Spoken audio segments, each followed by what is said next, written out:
Hello guys, कैसे हैं आप सब। उम्मीद करता हूं कि आप सब खैरियत से होंगे।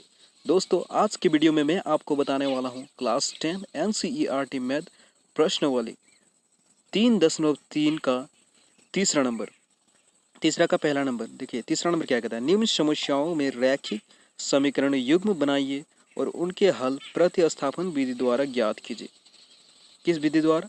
प्रतिस्थापन। जिस विधि से कह रहा है उसी विधि से बनाना है। देखिए, दो संख्याओं का अंतर 26 है और एक संख्या दूसरी संख्या की 3 गुनी है, उन्हें ज्ञात कीजिए। देखिए, दो संख्याओं का अंतर कितना है? 26 है और एक संख्या दूसरी संख्या की 3 गुनी बताया जा रहा है। 26 है और एक संख्या दूसरी संख्या की 3 गुनी बताया जा रहा है। को भली भांति समझ लेना चाहिए। तो दोस्तों चलिए बनाना प्रारंभ करते हैं। देखिए, तो मैं भी क्वेश्चन लिख चुका हूँ दोस्तों। अब क्वेश्चन लिखा हुआ है, अब हम पहले इसको सॉल्व करते हैं। देखिए, पहले सॉल्व लिखेंगे, सॉल्व या हल लिख लेते हैं हम पहले।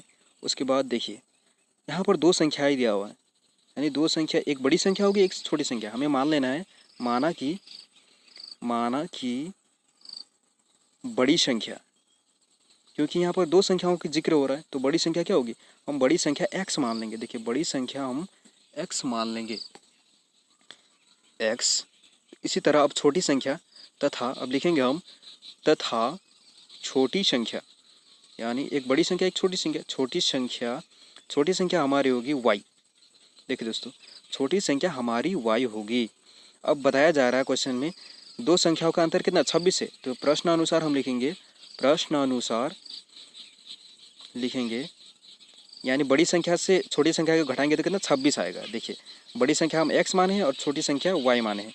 तो बड़ी संख्या x माइनस वाई करेंगे, x माइनस वाई बराबर 26 दिखा देंगे। तो ये हमारा समीकरण 1 हो जाएगा, क्योंकि ये क्वेश्चन में कहा गया है। अब देखिए, इस तरह से हमारा समीकरण 1 मिल गया।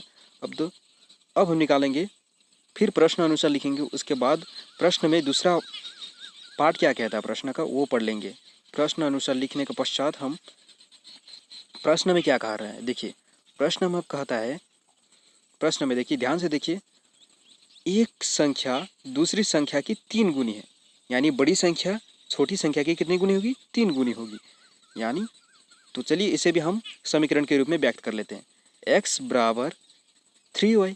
अब बड़ी संख्या देखिए x है, छोटी संख्या 3 गुनी है, यानी बड़ी संख्या छोटी संख्या की कितनी है? 3 गुनी है।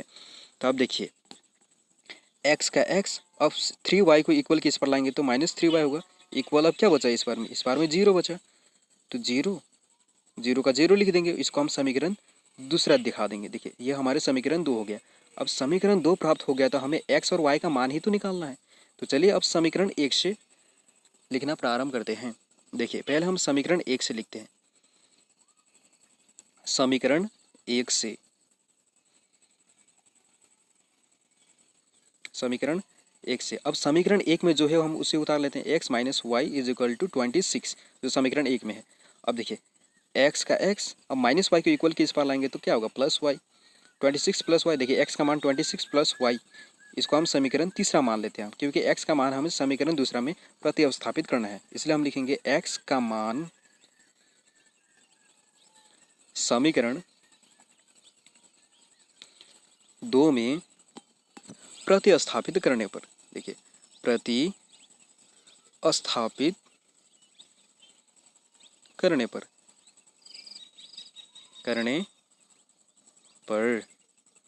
अब देखिए, समीकरण 2 को हम उतार लेंगे। देखिए, समीकरण 2 हमारे क्या है? x minus 3y is equal to 0। अब x की जगह में हम क्या निकाले? देखिए, x का मान क्या निकाले? 26 प्लस वाई निकाले ना। अब -3y का -3y, क्योंकि ये क्वेश्चन में है, -3y इज इक्वल टू 0। अब देखिए, 26 का 26, अब देखिए -3y में 1y को माइनस करेंगे तो कितना होगा? -2y होगा ना, क्योंकि प्लस माइनस माइनस होता है। अब देखिए, प्लस माइनस माइनस होता है, ये तो आप लोगों को पता है, क्योंकि ये पता रहना चाहिए, क्योंकि ये 10 क्लास का हिसाब है। देखिए, अब देखिए -2y, ये इंटू में उस पर जाके क्या होगा? भाग में हो जाएगा, यानी बटा में हो जाएगा। -26 बाई -2। अब देखिए, माइनस माइनस भी कट दिया। अब 2 से 26 भी कितना बार में कटा? देखिए, 13 बार में कट रहा है। 2 से 26 कितना बार में कट रहा है? 13 बार में। इस तरह से हमारा y का मान मिल चुका है, y का मान मिल चुका। अब y का मान मिलने के पश्चात हम लिखेंगे y का मान समीकरण, हमारा समीकरण कौन सा बच गया, हमारा समीकरण अब तीसरा बच गया। हम लिखेंगे y का मान समीकरण तीसरा में प्रतिस्थापित करने पर, क्योंकि हम प्रतिस्थापित क्यों कर रहे हैं, क्योंकि हम प्रतिस्थापन विधि से इस हिसाब को बनाने का प्रयास कर रहे हैं, यानी प्रयास नहीं बना ही रहे हैं। देखिए दोस्तों, प्रतिस्थापित करने पर, देखिए करने पर, अब देखिए हमारा समीकरण 3 क्या है, हम अपना समीकरण 3 को लिख लेते हैं। देखिए x बराबर 26 प्लस वाई, देखिए x बराबर x का ये 26 का 26 प्लस y का मान हमारा कितना मिला है, y का मान हमें मिला है 13 यानी 13। अब देखिए इन दोनों को जोड़ेंगे तो कितना होगा, इन दोनों को जोड़ेंगे तो हमारा होगा ना 39 प्राप्त होगा। देखिए इन दोनों को प्लस यानी ऐड करने पर हमें 39 प्राप्त होता है। देखिए अब y हमें 13 प्राप्त हुआ और x हमें कितना प्राप्त हुआ, x 39 यानी 39 प्राप्त हुआ। x इक्वल 39 कॉमा देंगे और y का मान भी लिख लेंगे। देखिए 13, अब एक संख्या यानी 13 3 गुनी एक संख्या दूसरी संख्या की कितनी गुनी, 3 गुनी। देखिए 13 की 3 गुनी 39। देखिए इस तरह से हमारा हिसाब करेक्ट हो गया। आई होप दोस्तों वीडियो आप लोगों को पसंद आया। वीडियो पसंद आया तो लाइक कमेंट शेयर और सब्सक्राइब जरूर कर दीजिएगा। धन्यवाद।